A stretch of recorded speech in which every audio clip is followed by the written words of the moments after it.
बिस्मिल्लाहिर्रहमानिर्रहीम अस्सलाम वालेकुम। बेटा लास्ट लेक्चर हमने डिस्कस किया था आइसोमेरिज्म। तो उसकी दो टाइप्स थी जो मेजर, स्ट्रक्चरल आइसोमर और ज्योमेट्रिकल आइसोमर।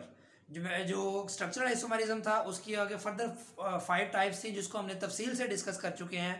आज हम डिस्कस करेंगे मोस्ट इंपॉर्टेंट टॉपिक है इस चैप्टर का, ज्योमेट्रिकल आइसोमेरिज्म। इसमें बेटा हम देखेंगे, जो कि पहले आपको ये पता, थोड़ा सा मैं रिवाइज कर दूंगा। स्ट्रक्चरल आइसोमेरिज्म में हमने क्या पढ़ा था? हमने डिस्कस किया था compounds having same molecular formula but different structure, यानी कि स्ट्रक्चर सिर्फ उनका मुख्तलिफ था, जिसमें हमने 5 टाइप्स उसकी डिस्कस की थी। तो आज हम डिस्कस करेंगे ऐसे कंपाउंड जिनका मॉलिक्यूलर फार्मूला भी सेम होगा और स्ट्रक्चरल फार्मूला भी सेम होगा। अब देखिए, वहां स्ट्रक्चर फार्मूला डिफरेंट था। स्ट्रक्चर फार्मूला मैंने समझाया था क्या होता है, कनेक्टिविटी ऑफ बॉन्ड्स, यानी किसी भी मॉलिक्यूल, जैसे अगर आपके सामने देखें ये 2 ब्यूटीन का स्ट्रक्चर बना हुआ है, ये इस कार्बन के साथ ये मिथाइल अटैच है, इसके साथ हाइड्रोजन एक अटैच है ये वाला, फिर इस कार्बन के साथ एक हाइड्रोजन ये वाला अटैच है और ये वाला मिथाइल अटैच है। इसको बोलते हैं कनेक्टिविटी ऑफ बॉन्ड्स। जो भी किसी एटम के साथ बॉन्ड्स कनेक्टेड हैं उनकी कनेक्टिविटी को जब शो करते थे हम स्ट्रक्चर फार्मूला, स्ट्रक्चर आइसोमेरिज्म में, तो वो डिफरेंट होती थी। जैसे आइसोब्यूटेन, एन ब्यूटेन, उसमें कनेक्टिविटी ऑफ बॉन्ड्स मुख्तलिफ होती थी। 1 प्रोपानोल 2 प्रोपानोल, हमने पोजीशन आइसोमर पढ़ा था, उसमें कनेक्टिविटी ऑफ बॉन्ड्स मुख्तलिफ होती थी, जिससे उनको हम कहते थे इनका स्ट्रक्चर मुख्तलिफ है। यहां हम डिस्कस करेंगे कि मॉलिक्यूलर फार्मूला भी सेम होगा और स्ट्रक्चरल फार्मूला भी सेम होगा, कनेक्टिविटी ऑफ बॉन्ड्स भी सेम होगी। इन दोनों स्ट्रक्चर्स की भी हम डिस्कस करते हैं। तो कनेक्टिविटी ऑफ बॉन्ड भी सेम है, तो इसका मतलब स्ट्रक्चरल फार्मूला सेम है। लेकिन फिर क्या चीज मुख्तलिफ है कि इसको हमने अलग से टाइप का नाम दिया है बेटा, जो उसमें आइडेंटिकल ग्रुप्स हैं। इसमें देखिए क्या लिखा हुआ है, differ with respect to the position of identical groups in space, यानी कि आइडेंटिकल ग्रुप्स की पोजीशन स्पेस में मुख्तलिफ होती है। जैसे कि इसको इस एग्जांपल से हम देखते हैं। अब देख सकते हैं ये 2 ब्यूटीन है, ये भी 2 ब्यूटीन है, ये भी 2 ब्यूटीन का स्ट्रक्चर है। आप देखिए इसमें कि इस कार्बन के साथ 2 डबल बॉन्ड है, ये डबल बॉन्ड आपको नजर आ रहा है, इसके साथ एक मिथाइल है, एक हाइड्रोजन है, ये मिथाइल इसके साथ और एक हाइड्रोजन है, इसके साथ भी एक हाइड्रोजन और एक मिथाइल हमने शो कर दिए हैं। इसके जो दूसरी फॉर्म है, इसमें अगर आप देखें, इसमें कार्बन का भी डबल बॉन्ड सेम है, इसमें ये मिथाइल ग्रुप और ये हाइड्रोजन अपनी उसी जगह पर मौजूद है। जबकि इस कार्बन को आप देखें तो इस कार्बन में ये हाइड्रोजन ये नीचे से ऊपर चला गया है और मिथाइल ऊपर से नीचे आ गया है। तो क्या हुआ, इस मिथाइल, ये मिथाइल और इसमें मिथाइल दोनों सेम साइड पे हैं डबल बॉन्ड की, यानी आइडेंटिकल ग्रुप सेम साइड पे हैं। जबकि इस स्ट्रक्चर में देखें तो ये मिथाइल नीचे आ गया है, ये मिथाइल और ये मिथाइल, ये दोनों ऑपोजिट साइड पे आ गए हैं डबल बॉन्ड की। एक डबल बॉन्ड की नीचे की तरफ आ गया है और एक डबल बॉन्ड से ऊपर की तरफ है। इसको बोलते हैं identical groups are cross to each other, identical groups are across to each other. जबकि यहां आइडेंटिकल ग्रुप्स क्या हैं, टुगेदर हैं, सेम साइड हैं। अगर आइडेंटिकल ग्रुप सेम साइड पे हो, टुगेदर हो, इकट्ठे हो, तो उसको हम कहते हैं सिस। और अगर आइडेंटिकल ग्रुप्स ऑपोजिट साइड पे हो या एक दूसरे के अक्रॉस हो, इसको बेटा क्या बोलते हैं, जो है वो ट्रांस आइसोमर।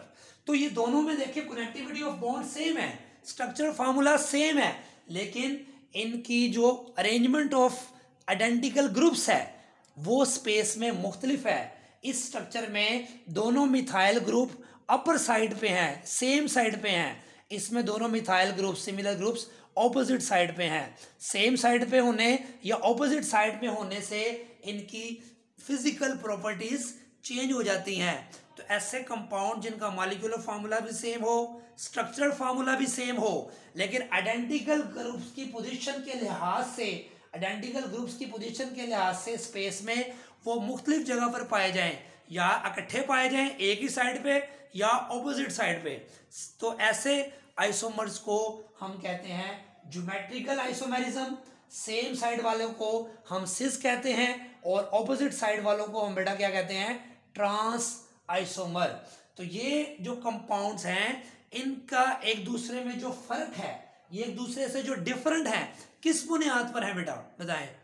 आइडेंटिकल, वही दोबारा, differ with respect to the position of identical groups in space, space में पोजीशन के एतबार से ये डिफरेंट पोजीशन पे पाए जाते हैं। कनेक्टिविटी नहीं चेंज होती, कनेक्टिविटी ऑफ बॉन्ड सेम है। इस कार्बन के साथ मिथाइल एक, हाइड्रोजन एक, इसके साथ भी सेम, इस मिथाइल एक हाइड्रोजन एक, मिथाइल एक हाइड्रोजन एक, तो कनेक्टिविटी ऑफ बॉन्ड नहीं चेंज हो रहा।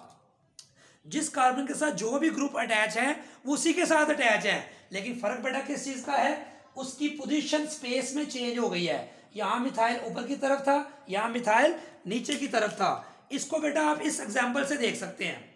आप इस एग्जांपल को देखें तो ये 2 ब्यूटीन का स्ट्रक्चर है। इसको आप समझे बेटा, 2 मिथाइल ग्रुप है, इन दोनों को समझ ले 2 हाइड्रोजन ग्रुप्स है। अगर मैं इस स्ट्रक्चर को कहूं कि दोनों मिथाइल ग्रुप डबल बॉन्ड के दोनों एक साइड पे हैं, तो इसको मैं बोलूंगा सिस 2 ब्यूटीन। और अगर मैं इसको चेंज कर दूं बेटा, देखते हैं अभी इसको हम चेंज करते हैं,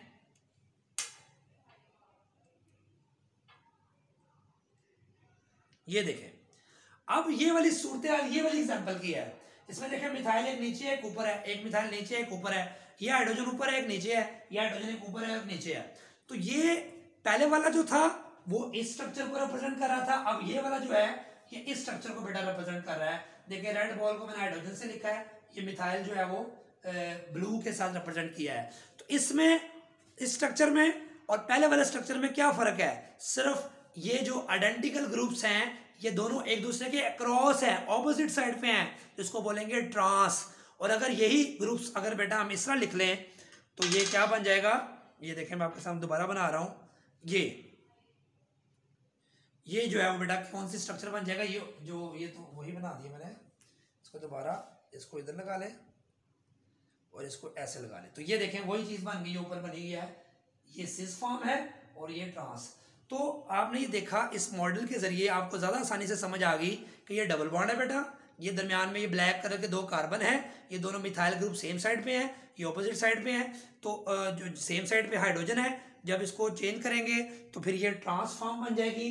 तो इसमें देखें क्या फर्क आ रहा है, स्ट्रक्चर फार्मूला भी सेम है, मॉलिक्यूलर फार्मूला भी सेम है, आइडेंटिकल ग्रुप्स की पोजीशन सेम साइड पे है तो सिस कहेंगे, अगर ऑपोजिट साइड पे है तो बेटा क्या बोलेंगे, ट्रांस बोलेंगे। तो ये आपके सामने ज्योमेट्रिकल आइसोमरिज्म क्या होता है ये हमने तफसील से डिस्कस किया। Compounds having same molecular formula, same structural formula but differ with respect to the position of identical groups in space. These types of isomers are called cis-trans isomers or geometrical isomers, and this phenomena is called as geometrical isomerism या cis-trans isomerism. तो ये हमने सिर्फ इसकी statement को समझा है। अगली बात इसके लिए सिस फॉर्म अगर आपसे पूछा जाए तो ये बहुत आसान बात है। अगर बेटा similar groups identical groups same side पे हो तो सिस, ऑपोजिट साइड पे हो तो ट्रांस। इसकी आप देख सकते हैं identical groups on the same side of the double bond, identical groups on the opposite side of the double bond. ये जैसे मैंने स्ट्रक्चर में बताया है ये सिस फॉर्म है, ट्रांस बनाना होगा तो इसको नीचे कर देंगे, इसको ऊपर कर देंगे। तो ये सिस और ट्रांस की डेफिनेशन भी बुक में बेटा वाज़ेह तौर पे लिखी हुई है, आप आसानी से इसको अंडरस्टैंड कर सकते हैं।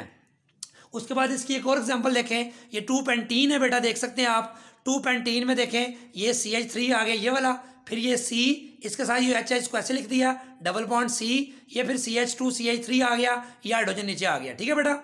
अब ये 2 पेंटीन है, इसको सिस मैंने क्यों कहा कौन बताएगा? आप देखें बेटा ये मिथाइल और ये इथाइल ये सिमिलर ग्रुप्स इसलिए कहते हैं बेटा इसको आइडेंटिकल ग्रुप्स, सेम फैमिली है। क्या है बेटा ये सेम फैमिली। तो ये सेम फैमिली वाले ग्रुप्स अल्काइल ग्रुप्स कहते हैं मिथाइल इथाइल को, सिमिलर साइड सेम साइड पे हैं तो इसको बेटा सिस बोलेंगे। इसका ट्रांस बनाना हो तो आपको मैं कहूँ इसका ट्रांस कैसे बनाएंगे बेटा, आपने सिर्फ ये हाइड्रोजन ऊपर कर देना है, ये इथाइल नीचे कर देना है। अब देखें ये इथाइल और ये मिथाइल एक दूसरे के क्या है बेटा ऑपोजिट में, जैसे ये मिथाइल और ये मिथाइल आप दूसरे का क्या था ऑपोजिट में, ये सेम साइड पे था ये भी सेम साइड पे है, ये भी सिस ये भी सिस। इसका ये ट्रांस है, ये नीचे आ गया ऊपर चला गया, ऐसा ये ऊपर चला ये नीचे आ गया ऊपर चला गया, तो ये भी क्या कहलाएगा बेटा ट्रांस। इस तरह इसको भी देखें कि ये हमारे पास जो है वो एक कंपाउंड है जिसमें ब्रोमीन और chlorine halogen same family, halogen same family वाले एलिमेंट्स सेम साइड पे हैं तो इसको सिस बोलेंगे। और ये सेम साइड कलर, अब ये Br नीचे आ गया हाइड्रोजन ऊपर चला गया है तो इसमें बेटा Br नीचे आ गया क्लोरीन हाइड्रोजन ऊपर चला गया। अब ये सेम साइड सेम फैमिली वाले एलिमेंट्स एटम्स ऑपोजिट साइड पे चले गए हैं, अक्रॉस टू ईच अदर हैं, इसलिए बेटा इसको क्या बोलेंगे हम ट्रांसफॉर्म। ये सिस फॉर्म है ये ट्रांसफॉर्म है, इसकी सिस ये है इसकी ट्रांस ये है, इसकी सिस ये है इसकी ट्रांस ये है। ये बेटा यहाँ तक आपको मेरा ख्याल है कोई प्रॉब्लम नहीं होगी। अब बेटा हम डिस्कस करेंगे, डेफिनेशन हमने सीख ली क्या होती है, सिस फॉर्म क्या होता है, ट्रांसफॉर्म क्या होता है। अब इसके लिए कहते हैं नेसेसरी कंडीशन क्या है, कब किस स्ट्रक्चर में ज्योमेट्रिकल आइसोमरिज्म होगा या नहीं होगा। इसकी मिसाल हम यहाँ पे देखते हैं, जैसे ये मैंने इथीन बनाया हुआ आपके सामने। अब ये कार्बन कार्बन डबल बॉन्ड है, इसमें हाइड्रोजन है, इसमें भी हाइड्रोजन 2000 इथीन का स्ट्रक्चर आपको पता ही है। अब इसमें हाइड्रोजन को मैं ऊपर ले जाऊँ, हाइड्रोजन को नीचे ले आऊँ, इससे कोई फ़र्क नहीं पड़ेगा, इसमें सिस और ट्रांस आइसोमरिज्म नहीं होगा, इसमें ज्योमेट्रिकल आइसोमरिज्म पॉसिबल नहीं होगा।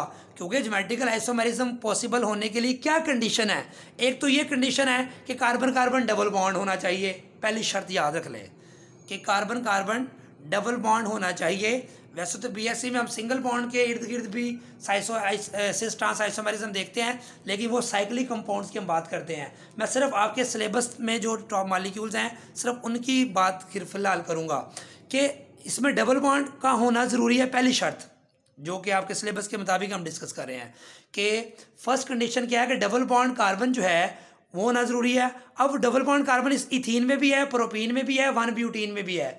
लेकिन अगली शर्त क्या है कि डबल बॉन्ड जो कार्बन हो, two groups attached to a same carbon must be different, यानी कि ये कार्बन के साथ दोनों हाइड्रोजन है, इस कार्बन के साथ दोनों हाइड्रोजन है, ये दोनों डिफरेंट होने ज़रूरी हैं। फॉर एग्जांपल ये कार्बन है, इसके साथ एक मिथाइल एक हाइड्रोजन, दोनों डिफरेंट है, इसके साथ भी एक मिथाइल एक हाइड्रोजन, दोनों डिफरेंट है, तो ये सिस ट्रांस आइसोमरिज्म शो करेगा।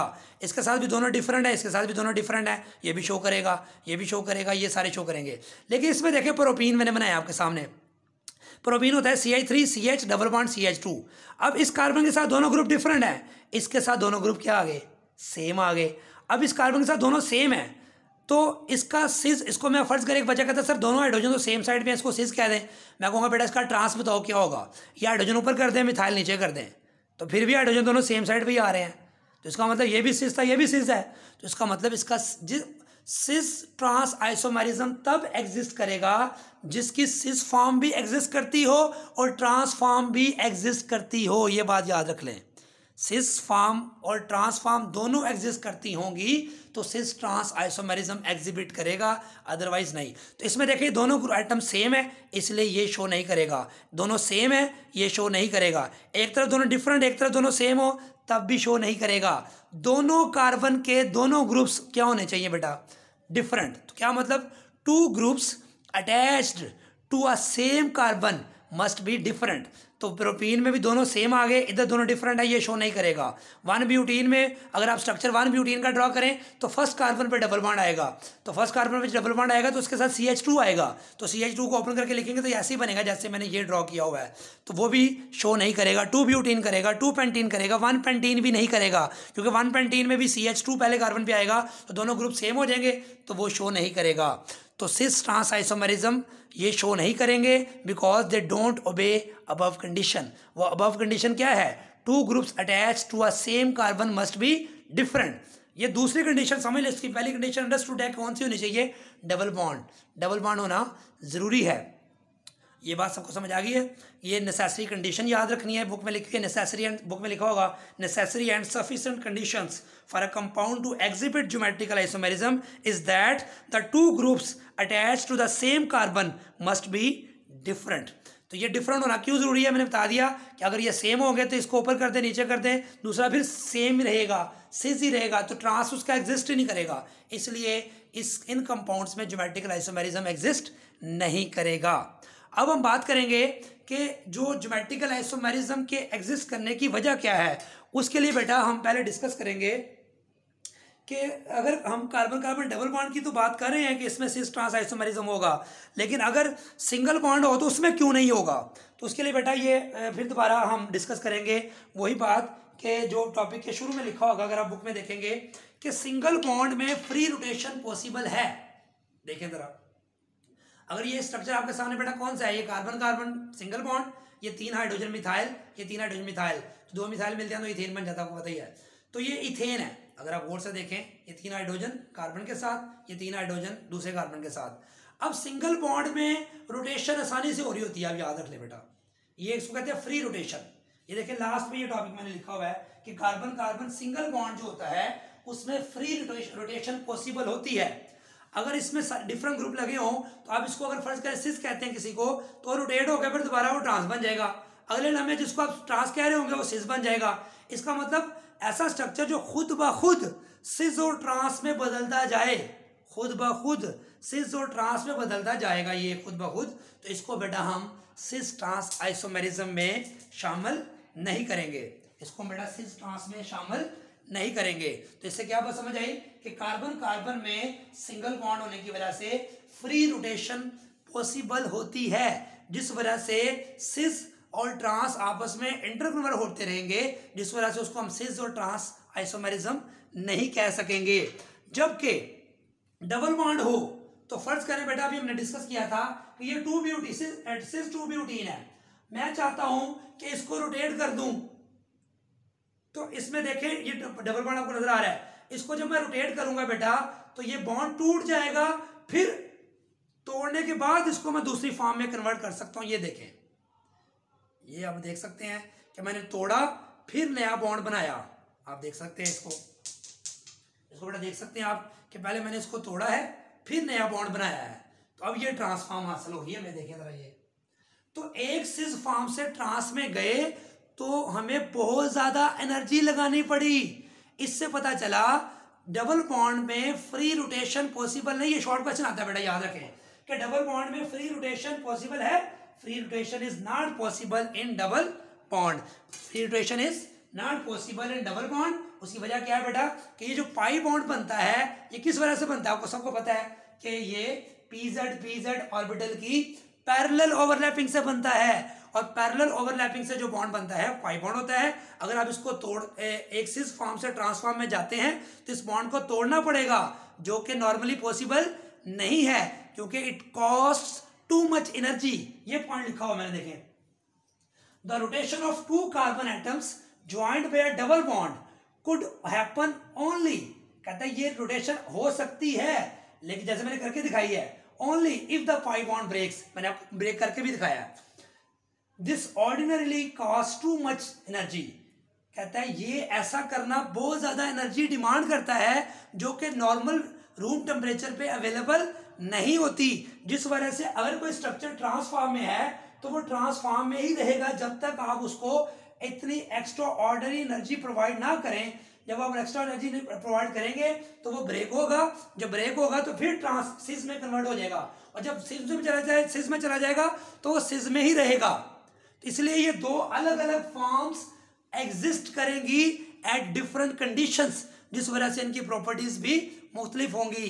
तो इसका मतलब ज्योमेट्रिकल आइसोमेरिज्म के पॉसिबल होने के लिए फ्री रोटेशन का ना होने वजह बनता है। अगर फ्री रोटेशन पॉसिबल होती, जैसे कि कार्बन कार्बन सिंगल बॉन्ड में मैंने आपको बताया कि फ्री रोटेशन पॉसिबल है, तो सिस ट्रांस में खुद ब खुद ही कन्वर्ट होता रहता। सिस को आप कहते हैं सिस है तो वो घूम के ट्रांसफॉर्म में चला जाता, तो उसकी कोई इंडिविजुअल एग्जिस्टेंस ना होती, वो एक ही चीज कहलाती। जबकि डबल बॉन्ड में आपने देखा कि एक सिस फॉर्म में ही रहेगी जब तक उसको extra ordinary energy pi bond को ब्रेक करने के लिए आप सप्लाई नहीं करेंगे या एक्सटर्नल सोर्स से आप उसको नहीं मिलेगी। तो जब वो ट्रांस में चला जाएगा तो फिर दोबारा वो सिस में आने के लिए उसको एक्स्ट्रा ऑर्डिनरी एनर्जी चाहिए होगी। अगर आप वो एनर्जी उसको प्रोवाइड नहीं करेंगे तो वो सिस में ही ट्रांस में ही रहेगा। इसका मतलब सिस अलग फॉर्म अपनी एग्जिस्टेंस बरकरार रखेगी और ट्रांस भी अपनी अलग एग्जिस्टेंस बरकरार रखेगी। तो इसका सिस और ट्रांस की एग्जिस्टेंस का बायस, जैसा कि मैंने ऊपर लिखा है, काज ऑफ ज्योमेट्रिकल आइसोमेरिज्म, ये टॉपिक जब बुक में आप देखेंगे बेटा तो उसकी लास्ट लाइंस में लिखा होगा कि ज्योमेट्रिकल आइसोमेरिज्म यानी कि सिस ही रहे और ट्रांस में ही रहे। इसकी वजह क्या है? Restriction in rotation about double bond. बेटा ये पॉइंट भी नोट कर ले, double bond restriction in rotation about double bond. इसकी वजह क्या है? It cost too much energy which is not ordinarily present at room temperature. तो ज्योमेट्रिकल आइसोमेरिज्म की एग्जिस्टेंस की वजह से डबल बॉन्ड में रोटेशन का ना होना एक ये शर्त हुई। फिर हमने पढ़ा कि दोनों ग्रुप्स उसके क्या होने चाहिए? डिफरेंट होने चाहिए। तो एक वजह ये भी है, एक वजह वो भी है। ये सारी कंडीशंस आपने याद करनी है। ये बड़ा इंपॉर्टेंट बेटा शॉर्ट क्वेश्चन आता है कि जो सिंगल बॉन्ड है उसमें फ्री रोटेशन पॉसिबल होती है, जबकि डबल बॉन्ड में फ्री रोटेशन पॉसिबल नहीं होती। उसकी वजह आप क्या लिखेंगे कि सिंगल बॉन्ड में जो है वो रोटेशन आसानी से इसलिए हो जाती है कि उसमें लीनियर ओवरलैपिंग होती है ऑर्बिटल्स की, जबकि जो डबल बॉन्ड है उसमें पैरेलल ओवरलैपिंग से पाई बॉन्ड बनता है। जैसे कि मैंने आपको स्ट्रक्चर में भी दिखाया कि ये फ्री रोटेशन इसमें पॉसिबल नहीं है बेटा, देख सकते हैं आप। मैं इसको घुमाने की कोशिश कर रहा हूँ, लेकिन ये तभी घूमेगा जब ये बॉन्ड ब्रेक हो जाए। अगर बॉन्ड ब्रेक करना है तो एनर्जी लगेगी, तो मैं इतनी एनर्जी यहाँ इसको नहीं प्रोवाइड कर रहा, ये टूट ही नहीं रहा, इसका मतलब सिस सिस रहेगा, ट्रांस ट्रांस रहेगा। जबकि फ्री रोटेशन सिंगल बॉन्ड में ऐसा नहीं था, उसमें फ्री रोटेशन आसानी से बेटा हो रही थी।